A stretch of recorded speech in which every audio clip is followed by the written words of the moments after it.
permettre ngana babagula babazoba. Non, na finité à papa.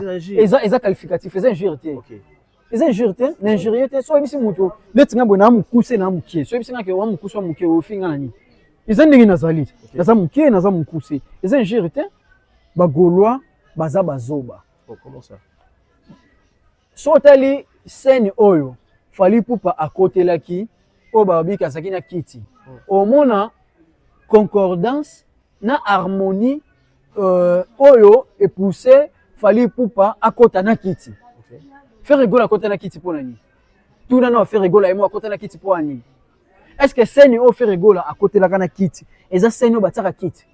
Mais so tali scénographie ya fali pupa ndenge zali la yoko tumito baki ngona nani? David nini oloba nini? Pharaon, maman ba Pharaon. Il y a nani le roi aussi à question le bateau là. Donc au monde que fallait pour pas à côté la chanson Kinshasa derrière moi on va célébrer la vie panoramique je suis arrivé mais jamais baissé les bras n'est jamais fatigué il y a cassé sur les trônes que je veux m'éterniser. Pour la trône il y a Potiphar ouais. Fallait pour pas lobi nini ngayeyo navandi na trône navandi na ngwende oyo navandi libela na ngwende tant to loba makambo ya trône to sala lizo nani na action et comprendre parce que somme billet ezaki sold out donc to ndimi avant fallait mata ba vie des alaki maintenant fallait zalaki wana ba vie des alaki te et to signaler na bandeko que concert ya fallait pour pas la première date ezaki configuration moko ba fongola ki lisusu concert ba fongola ka billetterie donc tout le artiste abeti devant 80 000 t artiste abeti devant plus de 80 000 personnes plus de 80 000 personnes et aujourd'hui tout le monde a batu ba yoloba ke partout vraiment on attend fort n'habite so yom to travailler mission au moment où ba gaulois bazoya ko kumisa pardon laisse-moi parler au moment où ba gaulois bazoya ko loba ke concert ya Gims eleki ya Fally eza au moment où Gims ye moko aye ko liker na publication ya Fally Ipupa une façon ya encourager Fally Ipupa non ba ko makambo to sana na makambo ya enemité to na makambo ya nini tangu ngana oloba ke na tangu ba fanatique ya David ba oloba ke yo leki ngai yo leki gisimi correct boy na boy maintenant yo moko David oko tirer référence pas na ngai et puis que ba fanatique no ba tika na Sony ou bien batu ba pousso na nenga mabe ba tika na Sony komona ka mani kende ka mani kazaka bongo tango aloba gloire à Dieu faut le ba gloire à Fally Ipupa gloire à Dieu nzamba za maître suprême donc yeko to comparer te ke nzambe eza à travers Fally Ipupa grâce à Dieu à travers Fally Ipupa Zora photo ka oben son ngolo ba makambo ke manika ba professionnel zora photo manike ya kino zuna photo poto oteli batu Fally Ipupa oyo manike awa manike déjà so otalié pour manike na kini to andoza na ye to andoza ni na bandal so otalika manike na bando tambula yo moko omona ke momio so asali long trajet à pied a rokuya mais lelo manike ke poto biso nyesto na biso batamike mais manike nzote boti misuni na ba place oyo to bande ko sous-estimer que musuni ko bota musuni boti manika bota misuni ti ba koto otala video mo ando to molela mbaboy ton polonais matala ta cycliste mumuna na misuni koto e bota plutôt au mona que podium ya Fally Ipupa scène ya Fally Ipupa na musique mondiale il est le premier artiste mondialiste ya kosalela scénographie ya modèle wana même si tu habites en arrière na ba artiste o nyoso ba beta ba musique na ba différentes salles différents endroits au monde que mutu nanu abeta asala scénographie le quoi o Fally Ipupa salité Fally Ipupa asali le monde Stade de France tomba on beta histoire ya Stade de France na ba concert o nyoso beta kuna ba on beta pe li solo ya Fally Ipupa.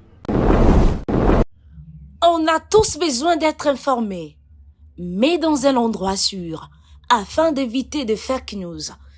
Ne vous tourmentez plus. Vous avez dorénavant Greatness Congo TV, votre média en ligne qui parle de l'actualité congolaise de tous les domaines en temps réel. Nous sommes sur Facebook, Instagram, TikTok et sur YouTube. Abonnez-vous massivement. Surtout, n'oubliez pas d'activer la cloche de notification pour ne rien rater. Greatness Congo TV, la grandeur.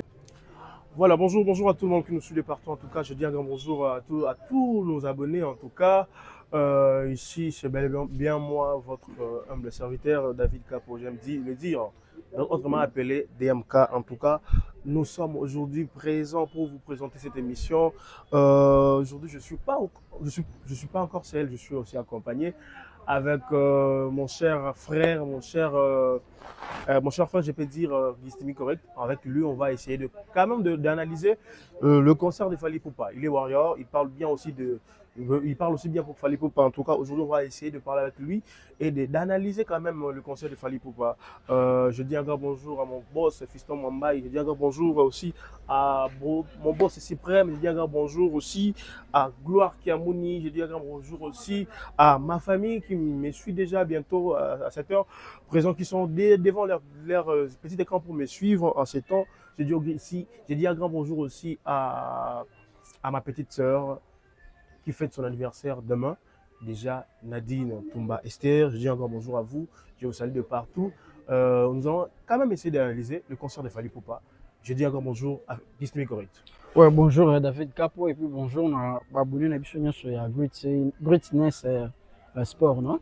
Greatness Sport, en tout cas, abonné à tu peux suivre, merci, tu peux suivre en tout cas, merci pour l'attention, merci pour la disponibilité à temps où vous toujours nous accorder et puis j'en profite directement, il y a remercier bateau soutenir d'une manière à d'une autre. Je vois comme ça, Manina Dallas cuisinière en Zambie, vous en êtes nous en Dallas, Olia Bio, Olia la Congolaise, Olia l'Africaine, n'hésitez pas à vous contacter.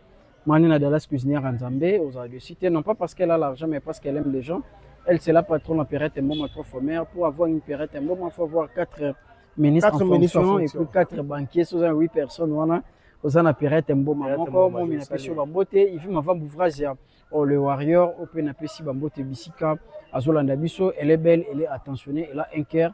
Son nom propre, c'est le partage. Elle, c'est la Warriors, Mia Rose la Warriors. Napesi Bambote Bissika, Azolanda Bisso. Merci pour le soutien, merci pour l'amour, merci pour l'agneau. Ozoko va toujours comme ça pour la Bisso. J'ai une boutique à Tiki Bisso pour la colette Bisso, ma chemise bien, ma pantalon bien, ma basket bien, il y a très bonne qualité. Pes boutique pas ça, on a kaka pour la livrer, ma maman, ma bilamba, ma accessoires rien sur la base dans Pes boutique à Zawana ainsi que les grands pétroliers Igor Ville.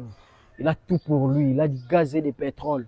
Il a tout pour lui, les boss, Igor Ville, les grands pétroliers, mon papa n'a pas sur Bambote Bissika, aux Zolanda Bisso. En tout cas, David Cap, on est à disposition, on a des questions, on a des réponses. Voilà. En tout cas, aujourd'hui, on va essayer de parler de Fally Ipupa, concert Fally Ipupa, 2 stades de France. En tout cas, félicitations, big félicitations à Fally Ipupa.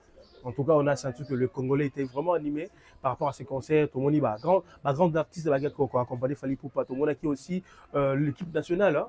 Moi, représentativité de l'équipe nationale, on avait Arthur Maswaku, on avait Chancel Mbemba, on avait Kapouadi, on avait quelques joueurs. Bouchir aussi était présent dans ces concerts de Fally Ipupa. En tout cas, on avait vu vraiment que le monde a vibré dans son à Fally Ipupa. En tout cas, Gistimi correct, on va essayer quand même un rôle là. Premier jour, il y a concert à Fally Ipupa.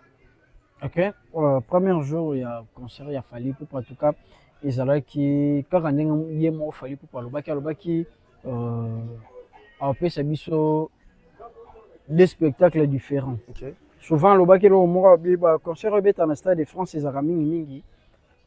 Et là, on va passer la première date, on va passer la deuxième. Mais à Roluka, vraiment, Azala, moi, j'ai un peu spectacle différent. Et avant, on a fait ça, quelques différences à quelques points. On a fait d'abord, on a félicité artistes et une équipe Mobimba. En tout cas, merci beaucoup, Fally Ipupa. Honorer culture congolaise, honorer Congo, honorer Afrique pour qu'on se le dise dans la minute où il Fally Ipupa na histoire na il y a carrière na et puis comme Fally Ipupa il est le premier artiste africain francophone mais africain en entièreté dans Mobimba. Il y a double stade de France où ils ont du jamais vu au monde le lot cap Fally Ipupa mutela rabiso ba challenge Jessica Fally Ipupa mutela rabiso ba appellation ba expression Fally Ipupa mutememela biso yango surtout seulement rétro muketo mona Fally Ipupa il était le premier artiste il y a jeune il y a 5e génération il y a osé ya robeta Zénith de Paris il y a osé ya robeta Olympia de Paris na Zénith de Paris o lelo oyo ba jeune africain c'est comme le rôle à passage obligé natie ba grand te oyo likolo baza ba papa na bango ba we ranson ba kufelo mde natie bango te pour bon faire partir na 4e génération Fally Ipupa te mais de 5e génération oyo Fally Ipupa il est le premier artiste oyo ya ko écrire histoire na ye na 4e Zénith de Paris na 4e Olympia de Paris alors lelo oto mona vague yango makasi na moni yango et traverser ngambu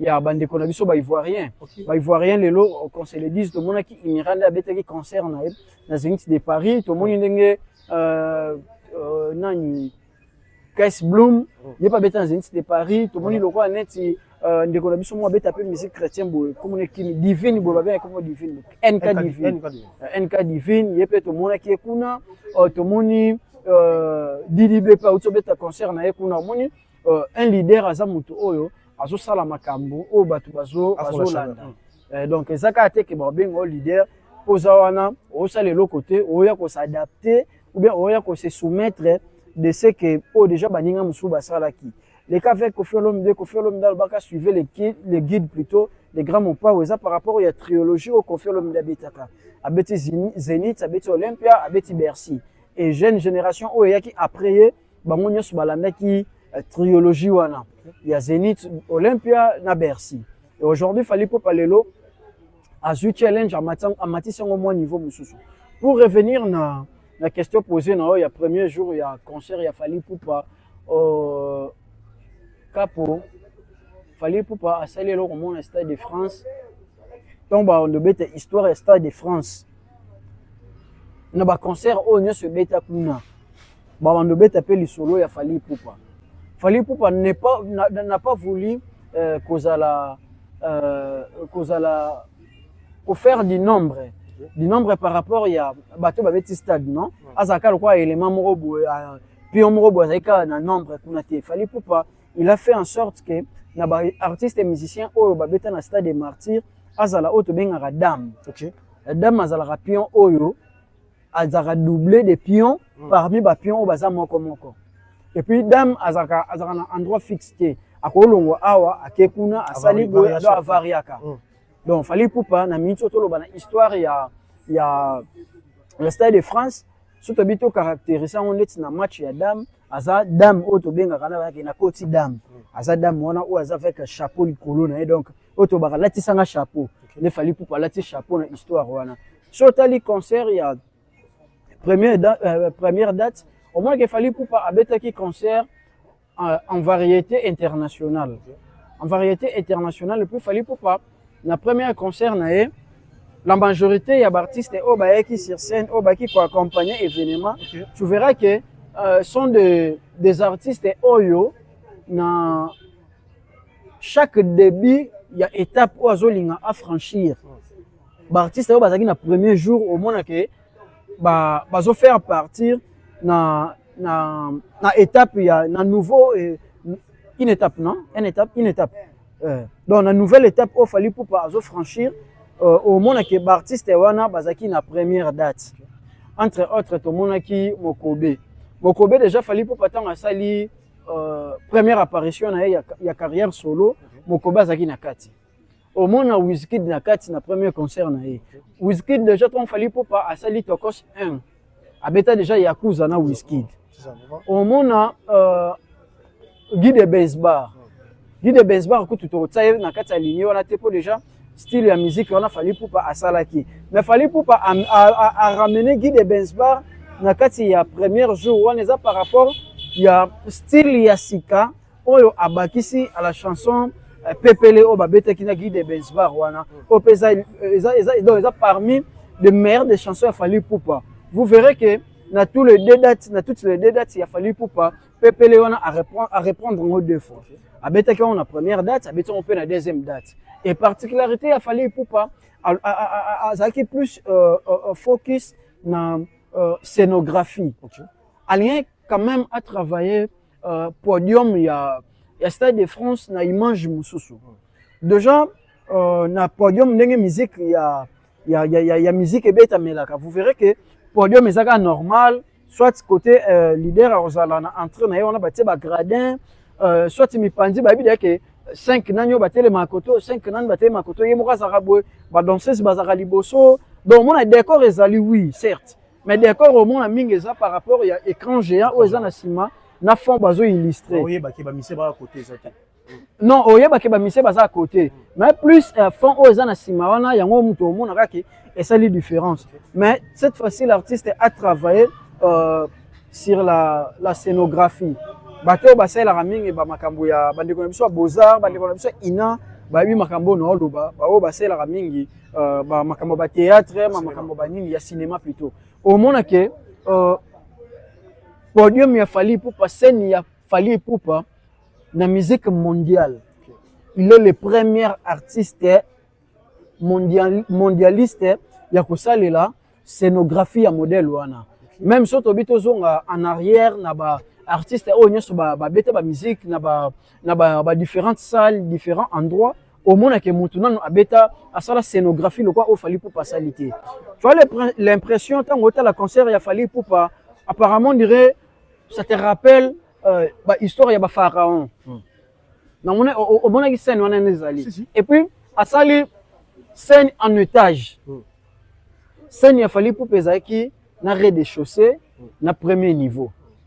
Na likolo kuna tozaki na premier niveau, na set tozaki na rez-de-chaussée. Vous allez remarquer voilà trône ya Potiphar. Ya mwana yobi mambo ya Bible. Yobi yobi mambo ya Bible. Et denga mwana ba point po yobi kaka moi mbri.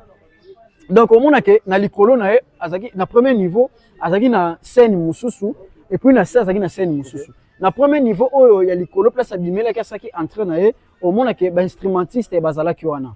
Et na rez-de-chaussée au monde que l'artiste au bané ko répondre cœur dans l'équipe d'accompagnement na ezala ki wana et puis na mipandi na au monde que ba nani ba beta saxophoniste bazala ki et wana et puis au monde que Fally Ipupa il a utilisé la scène au biso to lobaka na théâtre na cinéma na art balobaka exploiter scène. Vous allez remarquer l'exploitation de la scène. Na concert ya Fally Ipupa tu peux pas y croire. Ba invité yemoko abimi na basens nyonso. Vous allez remarquer que basens nyonso ya scène ezaki exploité. Tango otala na ndenga liboso boye omona scène ezana cave. Donc azaki na cave, azaki na rez-de-chaussée, azaki na premier niveau. Otala ke ba artiste muso ba mena ndenga mipandi boye. Vous allez remarquer plus ba artiste oyo ba limita ki scène na bango na tout près ya fosse bazonga ki soute boye ba mata po ba bima ba bande ko bimela na mipandi na se ba kota na kati ya cave sorti na bango zaki na kati ya cave. On remarqué Gez Mawete asaki entre na ye auti na cave aye na rez-de-chaussée. Donc soto bito utiliser on a cave na nini to rolo bonde ti premier niveau aye na premier niveau. Il fallait pour pas tant accueillir Gez Mawete ye pas sali retour na premier niveau. Et na asali retourne na cave akiti na cave. Vous allez remarquer Youssou N'Dour quand on saki entraîne na a outi na se amati mais sorti na place abimela qui place à côté lité. Et l'artiste ezaki égoïste était on tout le bango ouvertement que grâce à Fally Ipupa aujourd'hui yemoko beti Stade de France. Et puis à Betty na baninga na Stade de France. Na baleki na mususu na ba grand frère na na ba collègue na.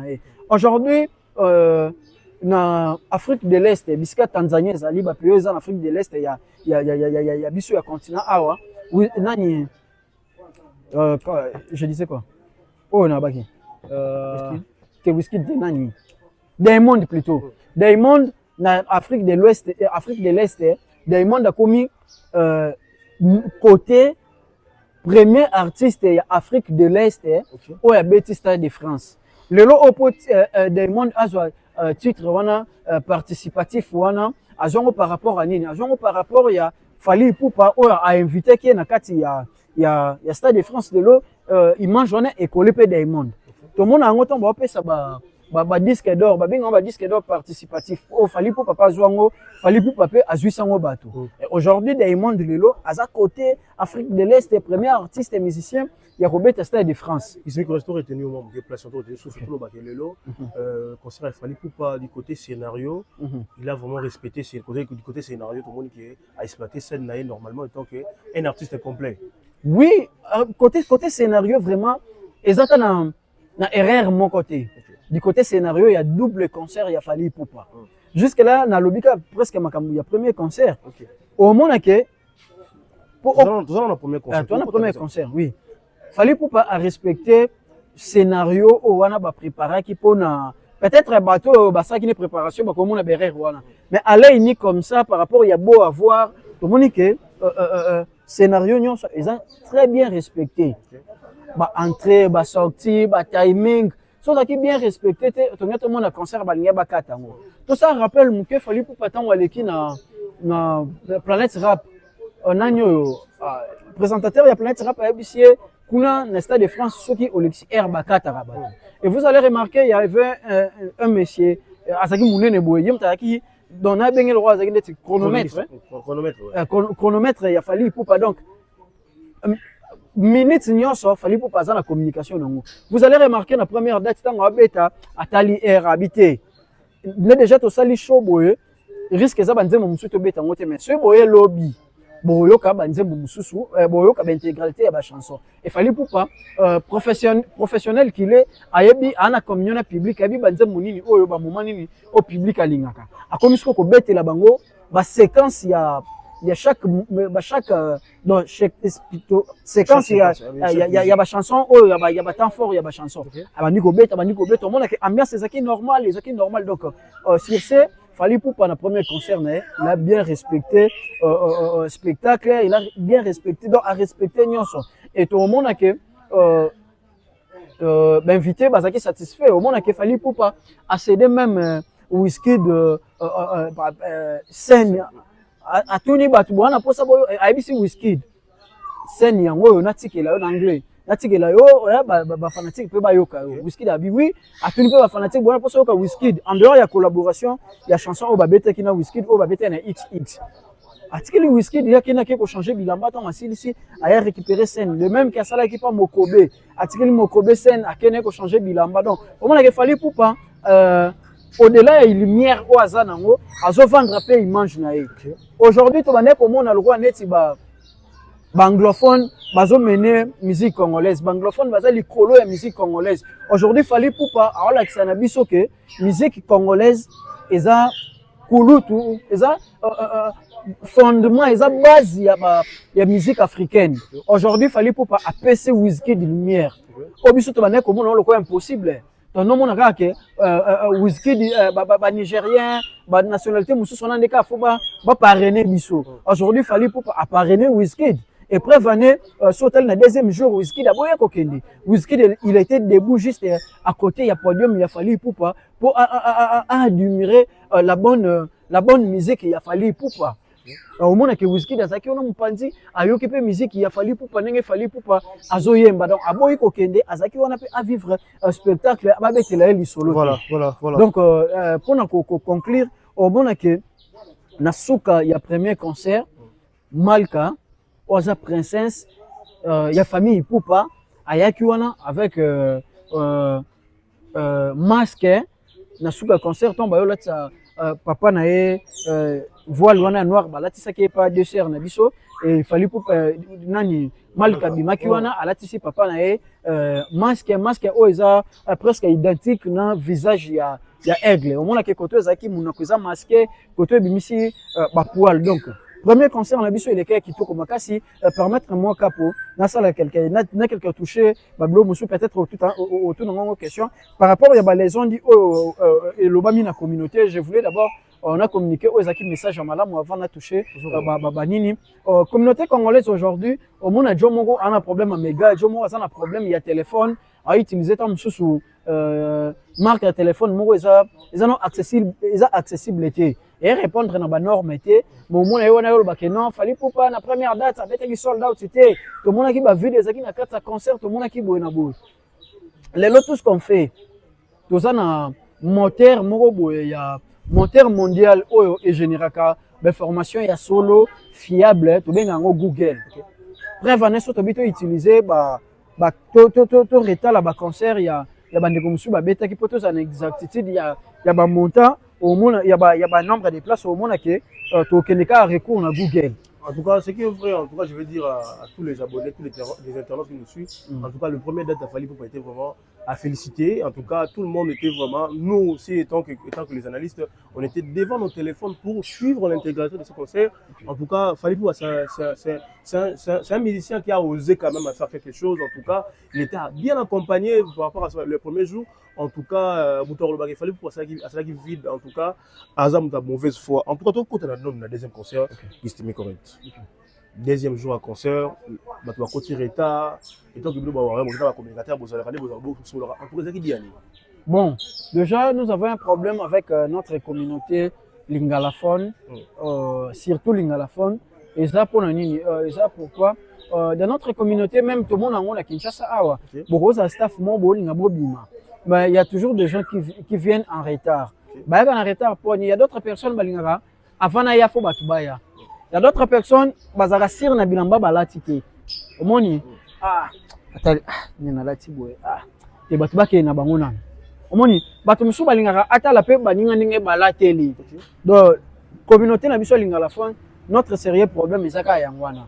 Mais on avait vu la deuxième tour tant bande qu'on a biso babetaki ba lever les rideaux, entre autres, tout le monde est mon Julien Piana, Join Piana Betaki, tout le monde qui Marco aussi sa Betaki, tout le monde petit Fally Abisso, petit Fally n'a pêché au bambou, mon frère et ami, n'a pêché au bambou, tout le monde qui est payé à Betaki, et moi, Batou Bazaki Penza, effectif Zaki Penza, n'était maintenant où artiste et musicien Fally Ipupa passer qui montaient sur les podiums, on avait vu vraiment un stade de Zaki rempli. Qu'on se le dise, deuxième date, ça va Fally Ipupa à franchir. Podium wana et ça qui sold out. Catégorie Nyon sur la 4 sites et ça qui épuisé. Bateau ba qui deuxième date et première date tant batali les deux on nenge lekelaki. Non, faut la somme peu bien dans les trois. Il y a d'autres personnes d'interview où ils qui nini n'a pas bateau au moins qui bateau somme bien tina na bien de dété mettons na mona makambo sama qui na les deux il y a on somme bien dans les trois. Bateau somme bien et ça qui sold out. Donc tondimi avant fallait mata ba vie des alaki maintenant on fallait zalaki wana ba vie des alaki ki et toi signaler la bande que concert il a fallu pour la première date ezaki configuration moko ba fongola ki lisu sous concert ba fongola ka billetterie donc tout le artiste avait dit devant 80 000 t artiste avait dit devant plus de 80 000 personnes plus de 80 000 personnes et aujourd'hui tout le monde a batu ba rolobake partout au matin on a temps fort on habite sur yom to travailler mission au moment où ba gaulois bazoya ko kumisa pardon laisse-moi parler au moment où ba gaulois bazoya ko lobake concert ya Gims eleki ya Fally et ça au moment où Gims yemoko aye ko liker na publication ya Fally Ipupa une façon ya ko encourager Fally Ipupa non ba ko makambo ça non makambo ya enemité to na makambo ya nini tangu ngana olobake na tangu ba fanatique ya David ba olobake yo leki ngai yo leki gisimi correct boy na boy mais tangu yo moko David oko tirer référence pas na ngai et puis que ba fanatique no ba otikala na Sony ou bien batu ba pousso na nenga mabe ba otikala na Sony déjà effet to bi ba star lolenge ni ba communiquer effet na Instagram effet déjà na IG star a liker photo ou bien publication ya star mususu et ça une façon il y a acceptation qu'on se le dise ou to le belo musuté biso peut-être tout ça kaka na ba sa like mais ba artiste entre bango ba sa like té mais ils aura une façon ya ko accepter et to moni le plus teti ya ba teti nyonso ils aura buba to bi buba na ra teti buba na IG na Instagram na e a publié Fally Ipupa na ba temps fort ya ba concert et puis à encourager artistes donc tant ba kongomani nde to benga bango bato mangala bazoya na ba discours na bango moko boye pour na kobimisa concert le roi soki eleki mabe eleki ndenge nini ba star mondial o ba simbi planète na biso bazo accepter merveille o Fally Ipupa sali et ye moko na deuxième jour il y a événement ya lobby producteur ya Fally Ipupa apesi Fally Ipupa cadeau ya Stade de France en miniature. Cadeau mo bapesi Fally Ipupa Stade de France en miniature oyo mokobe muta remettre on na maboka Fally Ipupa kuna ngo estimation eza $57,000. C'est correct. 57,000 $. Tu vas continuer au vu le temps aussi. Tout sous le moment du côté, parce que j'ai entendu les gens dire, même les Congolais ont critiqué Fally Ipupa du côté chant, parce que tu viens de parler du côté chorégraphique, tu viens de parler du côté cinémastique, disons côté pour travailler scénario Naïmobima, il a bien travaillé, c'est là. Mais du côté chant, les gens ont toujours mal entendu, il y a Fally Ipupa du côté chant. Du côté chanson, bato ba critiquer Fally Ipupa, c'est purement jalousie, hein. C'est pire jalousie, c'est pire mutema mabe. Aujourd'hui, tozaki na posa que rumba na biso congolaise ebeta na kati ya Stade de France, n'est-ce pas? Okay. Fally Ipupa so otali en dehors ya ba chanson ya ba langue mususu. Omona ke rumba mutebeta mingi na kati ya Stade de France. Okay. Rumba ebetami dans la chanson rumba ebetami trop na kati Stade de France, même na premier jour, même na deuxième jour. Ce que balingaki mona batu Fally Ipupa asala nini. Tozaki Fabregas mutabandaki makambo. Rumba ezala représenter, rumba fait rigola bona boy. Mais Fally Ipupa abeti rumba et puis abeti rumba non seulement kaka rumba ya actuellement à l'instant T. Abeti rumba oh non ya banda 2006. Omona ke natika kinda ko polele moyibi ya bolingo koti album o ezora na trophée ya disque d'or no ya Moniato ebima ba me yango bisa Fally Ipupa ezusa Fally Ipupa meilleur artiste d'Afrique et des Caraïbes ebimisa Fally Ipupa meilleur Césaire ebimisa Fally Ipupa et puis ça Fally Ipupa ba qualification belé et puis abeti rumba oyo abeti album a rumba oyo l'équipe album nyonso na Congo Formule 7 oyo zo disque d'or certifié na CNM. Oyo kanaming tete oyo disque d'or sous na Snap. Donc abeti Fally Ipupa vraiment rumba zaki au rendez-vous. Imagine hier j'ai un ami gaulois il y a un frère moi na pesi mbote penze ça ta les frères amuta frère version na tangi kombonia e ko bebisele makambo. Taka tanto benga na ye na bisie oyoki otali concert on atali concert olobi nini. Potolinga pe ba vie na bango olobi nini habite en tout cas. Et là, c'est pas le concert à Fally Ipupa, Fally Ipupa pendant yembi. Mais moi, je même suivi les Gaulois, bah, participer dans le concert. De l'objet que je suis Gaulois, là, il y a un concert étant que patriote, mais on se tenait concert. Oui, on n'en disconvient pas. Il a bien fait le spectacle, mais il y a certains nous peuvent lobby, tant que mais le monde nous va lobby, que la note, fallait nous la note, avec quoi arriver dans la note exacte. Capo, tout sur le lot, mon lelo. Au moins, Fally Ipupa. Faire rigola. Omoni derrière on a comme la banne cité. Vérité watanabe. Baleka déjà étape ya royemba na banne cité. À moins qu'il y a comme na note cité. À moins que azala na cassir na voix. Voilà. Voix ça na problème. Mon tu fait rigola tant en émission bosolo na politique. Tant yemba on dit tu vas me femme d'affaires. Ezaki akoma na note cité. Akomaki na note tete na été so na lobiango bien ezaki erreur ya koma na note te mais ezaki ke voande mutezaki na problème ameliso voix ezaki na cassir mais o erreur moko boye akoma na note te Fally Ipupa et puis biso nga note yebi symphonie bobenga ngo musique symphonie ba saxoniste wana tobi lolenge intelligence ni bazaka nango donc ceux qui ont moni ke muto obeta musique obeta ngo na ba saxoniste wana donc c'est que déjà aza grand. La case de musique, ça déjà grand, et puis qu'on vend dans makambu tout. Pour ce n'est pas facile au yemba na batuana. Mais il fallait pour pas tout le monde qui le lenge a yembi na batuana. Donc ba batu yo, tout le bana mangu te na ba qui a commis na note te. Na makambu nyos to le ba la majorité des personnes ba satisfait par rapport à ce qu'il a donné Fally Ipupa na des concerts na wana il y a Stade de France. Donc et puis invité va répondre à présent tout le monde gazma wete oyo. Aya betel biso ba sonner o asali kuku na Zakalara o azaki sur place te mais a betisi Jamaïque le beti Stade de France donc Fally Ipupa akangi lumière wana ye mon côté aluki a collaborer na baninga et puis producteur aza vraiment je m'excuse, Azar Osepela Penza Makasi. Nalandi Bagolo, Moussoussou, en fait, Nalandi Bagolo, je peux dire vrai, Bagolo sur le bilan clair, l'entrée de Fally Poupa, première journée, Nalandi Ferrigo, la IG Arena, premier jour, on a rentré, masque et Malkaïlaki, c'est aussi le masque de symboliser au Ferrigo, la Latagi. Comment vous en pensez? Permettre Nana Babagula Babazoba.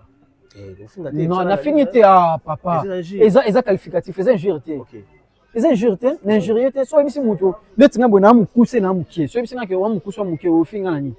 Ils ont ndingi nazalit. Naza mukie naza mukuse. Ils ont injuré bagolwa baza bazoba. Comment ça? Sotali scène oyo Fally Poupa à côté laki o babi kasaki na kiti. Au mona concordance na harmonie oyo et poussé Fally Poupa à côté na kiti. Faire rigoler à côté na kiti pour nani. Tout na faire rigoler et moi à côté na kiti pour nani. Est-ce que scène o faire rigoler à côté la kana kiti? Et ça scène o bataka kiti. Mais so tali scénographie ya Fally Poupa ndenge zali la yoko tumito ba ka nani. David nini yoloba nini? Pharaon, maman ba Pharaon. Il y a le roi aussi à question. Donc au moins que Fally Poupa à côté la chanson Kinshasa derrière moi on va célébrer la vie panoramique. Je suis arrivé, n'ai jamais baissé les bras, n'ai jamais fatigué.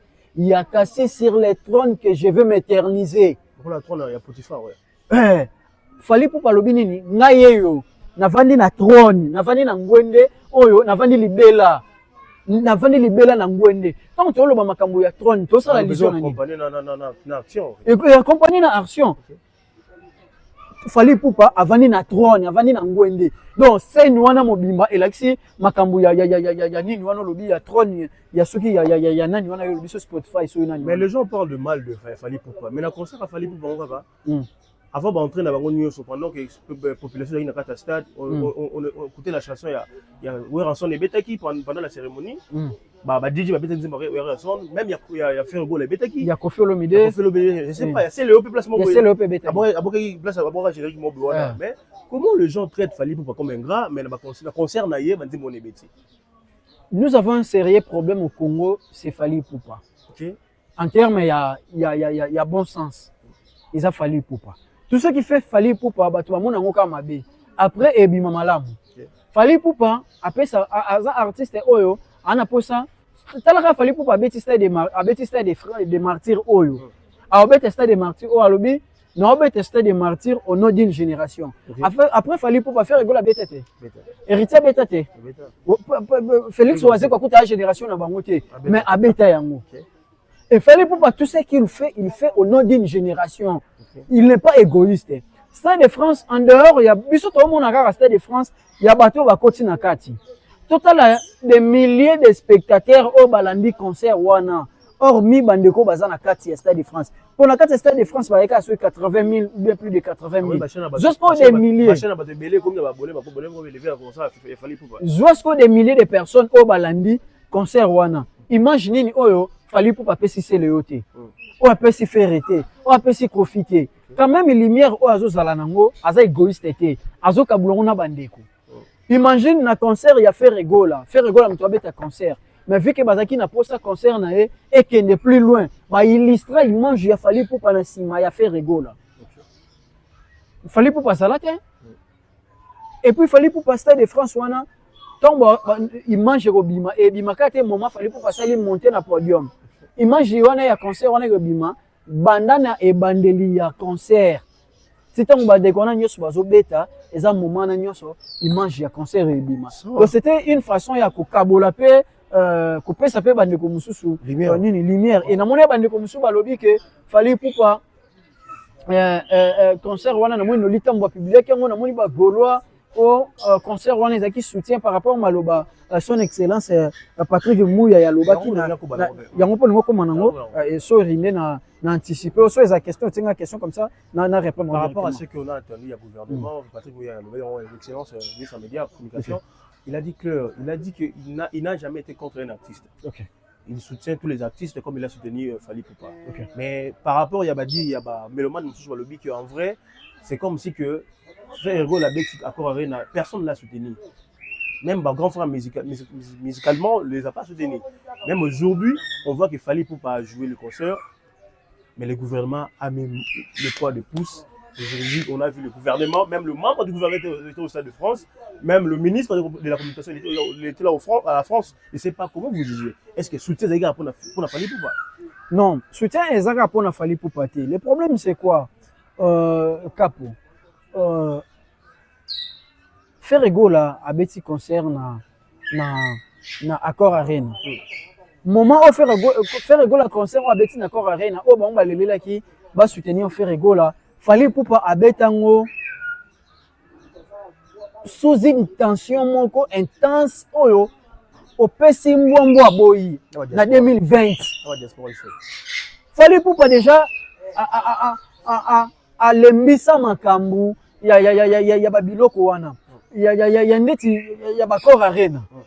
Faire égaux la soutien au azoluka et ça soutien au azango besoin faut amema biloko sika. Tant que ça déjà fait, déjà vu, on a porté l'autre côté. Par soutenir la moto, il y a innovation. Faire rigoler à innover ni na robeta na Accor Arena. Yebisanga faire rigoler à innover ni. Robeta l'autre en 2025, muninga beta en 2020. Abetango garde nord izike peli moto. Moto penza ya moto fali na kati mbila kangi banzela nyonso batu bakota. Kuna bazo tumba, kuna bazo panza. Fali pour pas robeta Accor Arena. Déjà, il fallait pour pas y avoir casse derrière ça, il y a moins salade.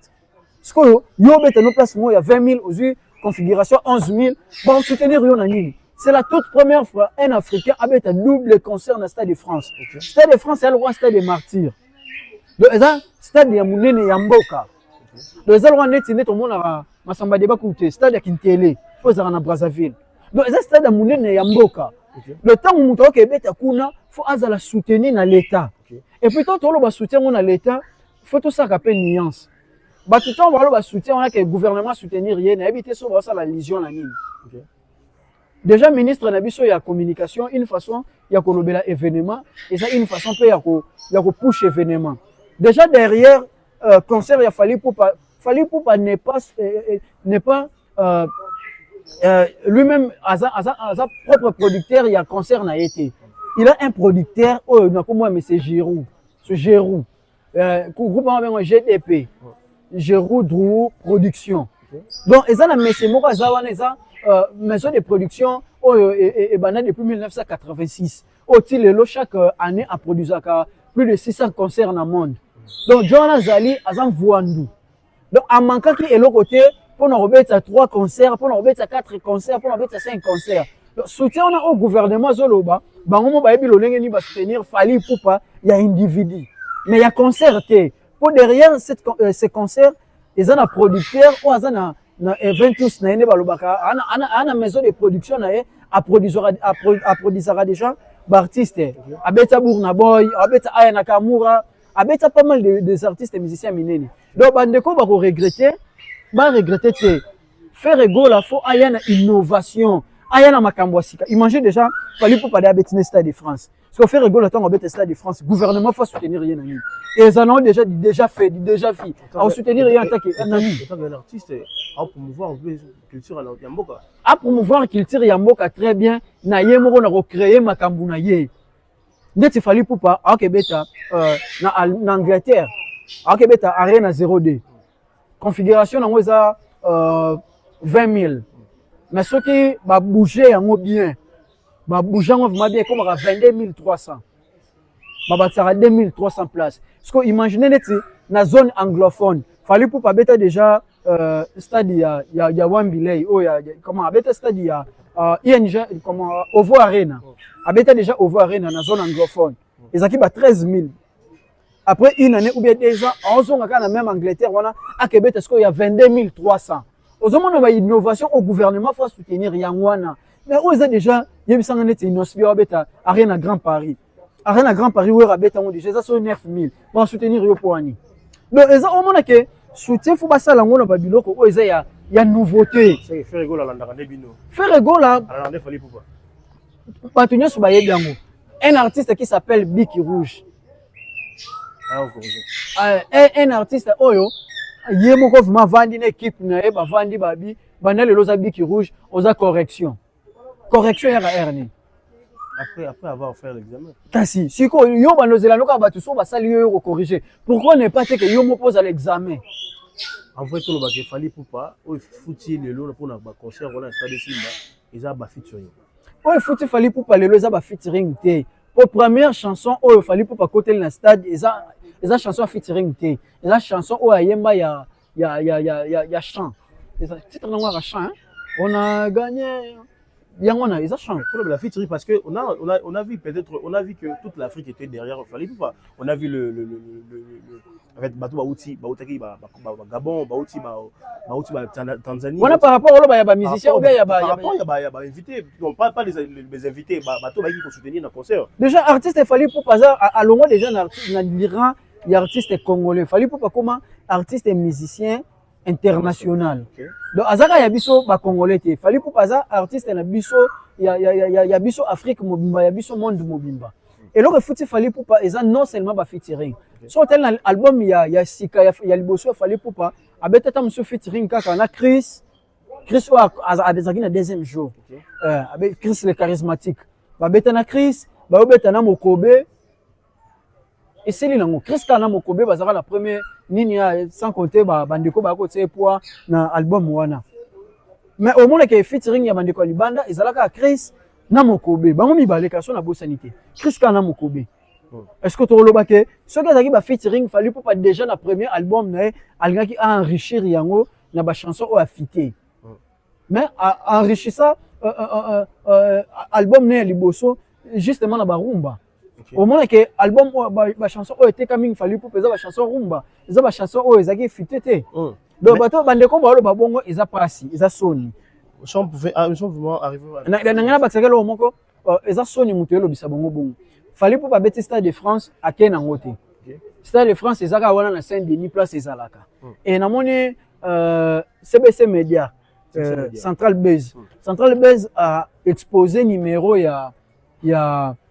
y a ma propriétaire, il y a Stade de France. Donc, artiste à se sentir capable. La place où il fallait pour la première date à Tony Saki, deuxième à Tony Cité, troisième à Gaïnina Salaki, invité à Sali Bazong Siboué. Numéro il y a Stade de France et Zawana. Stade de France s'est déplacé. Artiste à Monique Aza capable. Ou à l'ingara carrière naïe. Ou à construire carrière naïe. Ou à apporter un plus dans carrière naïe. Stade de France, c'est ça en réalité, l'histoire à Congo, c'est que il fallait pas bêter ça, c'est faire rigolo. Parce que je ne te permets pas. Je ne te permets pas. À quoi oser Kobeta? À Koki, à aussi poser. À quoi oser Kobeta? À part Yom Tumsou na Congo Azate. Bon, déjà, si on a minute sur Kobeta faire rigolo, c'est un problème sérieux. Problème sérieux, d'abord, il y a Kobeta faire rigolo net dans le Stade de France, et ça par rapport, il y a vision et artiste. Est-ce que faire rigolo na vision na ye? Attends interview moi quand faire rigolo déjà il biso que arrive à Kobeta Stade de France point d'interrogation. Mais arrive à quoi rien mais le là beta quoi rien. Non, ka yango tolo ba makambo Holanda fali poupa. To comme na niveau haut que to ba no sali sabatu na makambo batu bakanisa raté. Tout dépend d'abord d'un rêve. C'est une supposition. Supposition, je n'en disconviens pas. Tout dépend d'abord de la vision et à Moutou.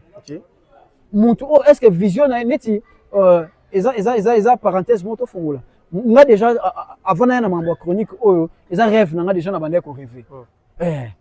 Bien que na kenai banzela nga musu na kenaki mais point de shit nga le roi destin le roi la vision nga ezaki na mambo chronique et bendinga kaka na côté. Mais en vrai na Congo, ba concert no so fali pour beta, ba record fali pour tika des fois c'est faire rigolo que le faire rigolo ayaka kolongola record fali pour patikité. Donc to lo ba muta battre record ezaka na ba critérium oyo ezaka na kati pour mutu à réaliser à battre record. Hormis critères. Hormis critères tout ça comparaison déjà. Ah bon abeti na ka remplaçant net to lo ba. Hormis critères tout ça comparaison té. Pourtant tout ça comparaison faut ça na ba critères. Soit on ba critères to comparer bango té. To zeli do soutien fali pour pas pour un concert à Zénith de Paris ya hérité Watanabe. Attends le roté 12 à surtout à 12. Est-ce que pour nika bozela ki fali pour asana likolo podium. Vous avez na yo ba ki to zela fali pour pas le ba. Na loba ki boy. Na loba ki boy. Fallait il pas. Est-ce que bien sur le podium on a fallu pour annoncer nos concerts il y a Yemoro, il y a Rena Grand 0D. OK. Il ne peut pas surcharger communication. Les seuls artistes et musiciens au Congo qui sait communiquer, on a la maîtrise de la communication, c'est Fally Ipupa. Dans le moment où on a communiqué, événement na yé. O bande ko balanda ya yemi kuna nzembo. Abike bobomba bilamba, bobomba bambongo, banini ba hotel, banini tokutana na arena kuna. So akolo basuna batute ke to banana ko kutana na juillet pa héritier après na octobre boye pa na ngai. Aboma communication. Lui-même celui là où aleli, to ka tso pa mo héritier to ke no tout droité parce que Fally Ipupa d'habiter l'histoire na côté. OK. Comment on a un ami ya Fally Ipupa. Ami ya tango nyoso Fally Ipupa, avec Miss pendant concert. Et ça il donne une warrior. Biso to na mona ki chaloupa kulutu na biso chef na biso Sule Kauka par Zouzou atangisa ima ya miso et ça ki biso plaisir omoni ba kolela nyonso ezaka ya mawate kolela sengo ezalaka so tali eleleli wana omona ke eleleli ya ba pensée belé ata la Fally Ipupa oyo bazaka na photo mo batsa bango ba publier mingi bavana kiti bo ata la Fally Ipupa wana a raisonné Fally Ipupa ya bandal asa basket te lelo onza masai biso grâce to lata ba Christian Dior avant boya tam suna ulongo na pe parler na ovana kana Christian Dior n'importe ba Fally za ekite Christian Dior tam su boya batu OK defango so ata la massa na defa massa na sala ba makambo belé massa na sala ba biloko belé ba likemba ba mbongo ba studio zate akepa producteur moko ba bondela Gauthier Mascotte pour produire droit jamais simbate faut que ça la boisson ça boye ce qu'ateli massa na ye a obeta concert le stade de France et puis à remplir stade douana et puis producteur wa obeta Fally Ipupa eza ya congolais te producteur ya Mundele ndimi a misé 5,2 millions pour concert tous les deux concerts wana 5.2 donc ça na logistique na ba sécurité na ba makambo nyonso c'est 5,2 millions 5.2 multiplié par 2 donc toi na ba 10.4 boy donc ata ce que dépense wana nyonso Joana Sali pour un artiste oka Fally Ipupa do Fally Ipupa pour tant on tali promotion Fally Ipupa tika lotanga kombo invité te boya pona ngai donc ata ke massa na bato nyonso baye d'abord pona ye avant ba mona ba surprise o Fally Ipupa bombeli bango yango moni esengo wana et s'est transformé na maya miso yeka te mutaleli otali poste ya Samuel Eto'o pona sima ya Sule Kauka Samuel Eto'o azaki wana otali poste ya Samuel Eto'o otali kulutu na biso Fiston Manisa grand garçon ye pa tangisi maya miso donc ba master Fally Ipupa ba yebi Fally Ipupa dès le bas âge ba leli OK et puis Fally Ipupa lelo aza espoir ya jeunesse mondiale car tout ça pour ne pas toute ça jeunesse africaine toute ça jeunesse mondiale asa espoir donc alors que ça biso que oko banda ne côté okomi pe grand lelo oyo tala endroit to ça émission ba bruit extérieur et où tu as de partout donc émission nga bo photo kanga tout ça des noises pour et bloquer biso ba bruit extérieur ta ba condition to travailler lelo aujourd'hui so moninga ta mususu na TV5 ou bien moninga na France 2 na présenter émission obi plaisir nini oyoka ba master lelo ya Jacques John abiso moi no sana digital Congo comment ça na Canal Plus mba ou si c'est Jacques Boye asala ba émission sport lelo oyo esengoni biso tozaka nango ke okolonga pe na YouTube okomi pe kuna na TV5 donc esa biso plaisir de même plaisir biso toyokaka tant to mona bato to bandi na bango ou bien bato to saka na ba domaine moko bazaki na seba mati de même nini esengoni saki Sule Kauka donc eza Fally lelo aza motivation na biso donc aza nyonso na biso Gistimel Mbungu papa na Giston na bisa ngai ngato na talaka Fally Ipupa atesone na lemba na ba tena tika tena zalaka wana lelo oyo ka bato ba loba pona concert e Fally Ipupa lelo oyo na Congo obika bata Fally Ipupa na Diamond basola raté o Fally Ipupa na Diamond basola raté Fally Ipupa moi ça Diamond mon ex ne moi mataka ba bamba Fally Ipupa mbongo bo o Fally Ipupa kotaka na ba makambo ko bo lelo biso nyonso tozaki surpris ya romona Imana Inama entre Imana ou bien Inama et betami na kati ya Stade de France ya romona Diamond biso toyebeka ke na Fally basola raté to moni na podium wana et puis non seulement makambo wana ke Fally Ipupa apesi susu confiance na ba artiste africain que borolong un peu Afrique au Stade de France on obetang 2 fois obetang 3 fois donc ils a quelque chose ils a na ngote faut muta kufa to muta sala boy donc c'est faisable. Correct. En tout cas la ngote mettre un point sur équipe technique et après il a fallu Poupa. OK. En tout cas King Chris c'est un monsieur à féliciter. Okay. Après concert le premier jour on a vu des teasers on a déjà bien monté, bien capté tout bon moi qu'on fallait pas poster. Okay. Tout le monde peut ninga King Chris je salue étoile photo mon grand frère on va mettre la sur la photographie. Okay. En tout cas après maestro Théotama na pêche après premier jour à concert les photos les teasers déjà publiés. Comment vous envisagez? En tout cas équipe technique il a fallu Poupa. Coup de chapeau d'abord. Merci beaucoup. Et ça un témoignage moi avant na kota na mambo témoignage moko ya moko salaka son nom m'échappe. A filmer a fallu Poupa na concert il y a Vlisco. Habitant à Cisco filmer fallu Poupa avant fallu Poupa mbantana nini na podium. Fallu Poupa ibisie na peso 30 minutes avant na matana podium fona zo ba image oyo fona poster ngo sima la mati. 30 minutes. Tara net zo ba séquence ebele na filmer. A filmer na téléphone. Il y en a avant 30 minutes à remettre, il fallait pour pas vidéo, il fallait pour pas poster. Déjà, il fallait pour pas y en a autre biso que azan espoir, il y a jeunesse, il y a monde. Pour nani, azan inspiré biso. Le lot au message na question au sali likambulelo, faut au tsango lobby. Au sali lo lelo, net émission net au sano lelo, faut kota lobby. Isa nini. Isa logique nini. Oh, tu vivre en actualité, tu vivre en actualité. Fallait pas ça fait déjà qu'il y a 2 jours il y a concert. Oh, le premier jour faisait la information faisait la relayer le premier jour et deuxième jour faisait deuxième jour. King Chris déjà le l'autre Woloba, il est parmi des grands réalisateurs. Il y a Congo, il y a Afrique. Sauter des chansons comme Message. Il fallait pas abandonner l'anzebo. Eh jaloux, eh King Chris mtasalango omona lolenge ya disposition ezala na lolenge omona lolenge ya clip esalema so telle la chanson lokwa cinéma o uto bimakala mingi te awa o fali pour pas betongo na version ya mindele mais omona ke même à film même film ya nini comme cinéma la chanson cinéma omona ke fali pour pas nanga réalisango omona ke donc et comme King Chris nanga saleli yango ça n'a rien à voir à la congolaise. Mais on a bête que King Chris, na go yeba King Chris na suka, na signature na suka. Hôtel la chanson le quoi neti miso tangi sakra bandar me belé yango kaka te za la kana ma wa titre na kiminga. Au mona ke nzembo wana King Chris mtasalam.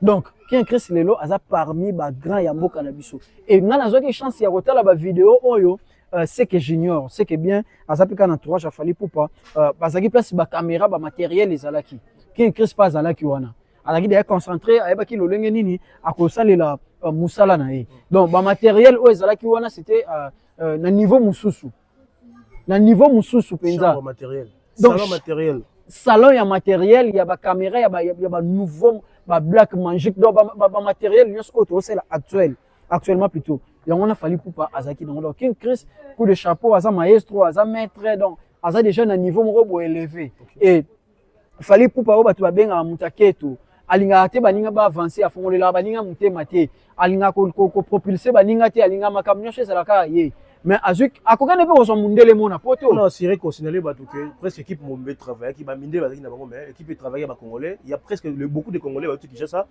photographe, étoile photo, Bari bon et pourtant il belé, en tout cas, travailler en tout cas, félicitations à la place sur l'envoi. Au moins, il fallait pas Kaboli lumière, qui est Chris, le lotant aussi, ça rendu à Biloko, on a nyonso. Il y a concert, on a nyonso balé. En tant que signature, filigrane, en tant que signature, non? Parce qu'il image, on a des bandes de temps, réalisateur, King Chris, Pour un département où image a fallu pour pas, bon, Stade de France, bon, King Chris, a réalisé événement, on a.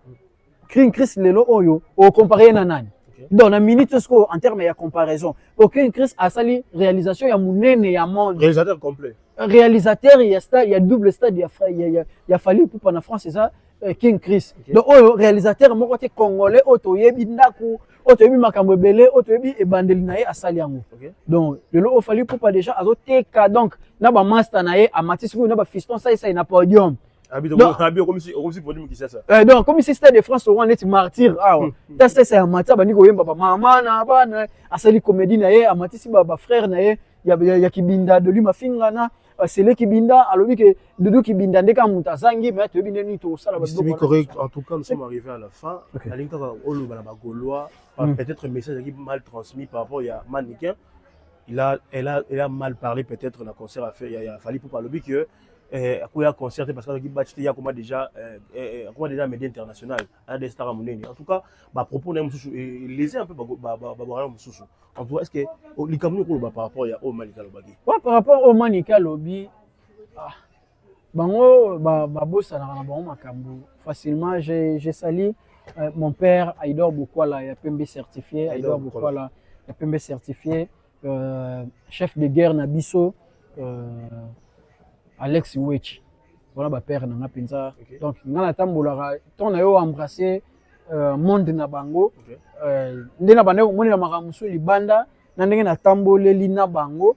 J'ai aussi retenu quelque chose. J'ai retenu quelque chose, surtout là na retenir pas na bango ça gratitude. Gratitude vraiment, ingratitude est condamnable. So tali idor na yambare na kina va ke poto lobby na o fali pour pas s'allier. Il y a des redevable pas fallu pour pas. Comment on a maniqué ndeka maniqué zaka bongo. Tant on a gloire à Dieu, faut le gloire à fallu pour pas.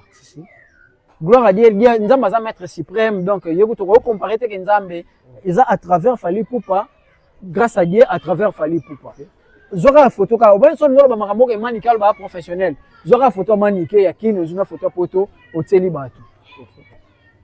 Fali pupa oyo manike awa manike déjà so otalié pour manike na kini to andoza na ye to andoza ni na bandal so otalika manike nda banda otambula yo moko omona ke momi oso asali long trajet à pied arokuya mais lelo manike ke poto biso nyeso na biso batamike mais manike nzoto boti misuni na ba place oyo to bande ko sous-estimer ke musuni ko bota musuni boti manika bota misuni ti ba koto otala video mo ando tombolela mbaboye ton polonais matala ta cycliste mumuna na misuni koto e bota maniki misuni bota e ti koto muta bongo skoto na moni na video lobi ke moi je suis professionnel je peux pas nini boy Gezma wete na premier jour ya concert a fallu pupa avani na force Gezma wete o az invité événement lokwa kanza taka lokwa kanza na bité grandeur neso na estima ondeni fali pupa yemo kuta benga taka siko fali pupa mabenga lokwa kanza grand siko lokwa kanza to lo bazandeni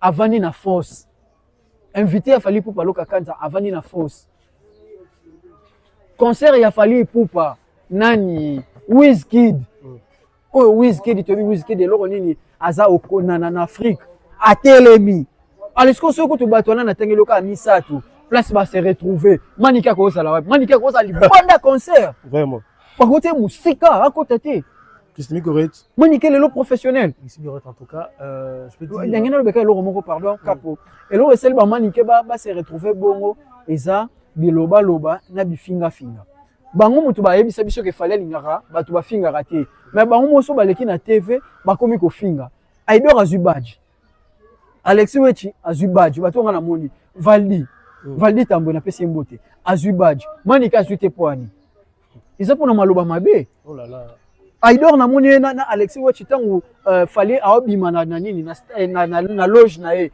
Aïdor azana sali ba vidéo na chaîne ezali bango ba se retrouver wana ndenge nini manika kotike et ça façon ya ko communiquer tango lo ba ke o prétendre que ça professionnel faut y baper o ça fait musala na professionnalisme nyonso professionnalisme eza quand même na ba critérium qui se joue à route à sombi bien côté azali pe na qui se joue avant d'ailleurs avant na first parce que qui se joue na manike ba pesa qui se joue asara na kata un victime officiellement asara na kata un victime a communicateur ya fali pupa mais à se retrouver na force parce que manika oza la question sur côté na ngango imaginons en tout cas Christine correct de voir aussi petit Fali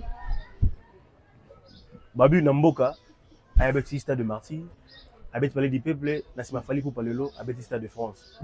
Comme aussi invité dans Stade de France, Conseil européen, ça, ma jeune leader, ma jeune artiste de l'eau. Par rapport à tout le monde dans la Fali, petit Fali. Bon, Conseil européen, c'est ma jeune artiste de l'eau. En dehors, il y a des jeunes artistes et des jeunes unions sur Kaka. Les jeunes en général. Les jeunes en général, Conseil européen, ça bande de coller l'eau, ça. Patience, travail, persévérance. Ok.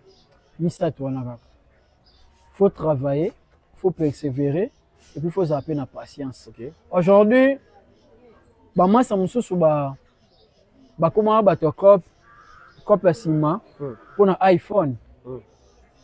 iPhone tam sous 11. iPhone tam sous XR. Ok. Et baby ça ba via ba noko belé lelo valeur na bango si là. Lelo tu as un iPhone 17 Pro Max. Ok. Et puis mundele ya Apple asara sous XRT. Ok. Asara sous 14T, asara sous 15T. Donc aux 15 ya carton exacté. 14 ya carton exacté. Donc mundele na mito ça la tam sous 16 na 17. Pour bon bazara sui ba leki. Parce que bandeko ba koma ba PD pour na ba XR lelo baza wapi. Lelo obiso to koma tamula na iPhone na maboko. O sala te fort moko te obomi mutu te. Donc conseil na pesa na ba jeune eza pressé te. Petit Fally wana baneko luka Fally pupa. Yamba yamba de monsieur Belé tous en le tambo wana Petit Fally hein. C'est vraiment mon ami Asani kuna chombo awa kutu. Ya suka auto na lien émission basala na pisha. Ils appellent monter malamu na de fois que l'émission PCM kabele batu mususu. Petit Fally a commencé qu'on a niveau à l'époque ngana yebi wana peta baneko luka nana. To bandeko yamba yeto no pese mbongo. Mais comme na moment mo boso ke yamba Petit Fally akabeli mbongo. Ah ya nana l'arte azoka futa transport. Nditi kolongale pe kuna tango ya po akima na été. Tango ya na kina toza na etam suna obenga auto kende to sa émission pe na une façon de travailler na. Donc ezaka question de persévérance. Ngata on atalaka nana ba image na kala. On a yamba Petit Fally na kati ya Fikine pas Georges Moleka. Papa na biso Georges Moleka. Na kati ya Héros Congo. Okay. Donc ngana Petit Fally mo na va face moko boye oya bato ba mia penza. Mais nzambe lelo pamboli muninga komo kende poto komo sala boye. Ba jeune artiste boza na jalousie, boza mutema kokita.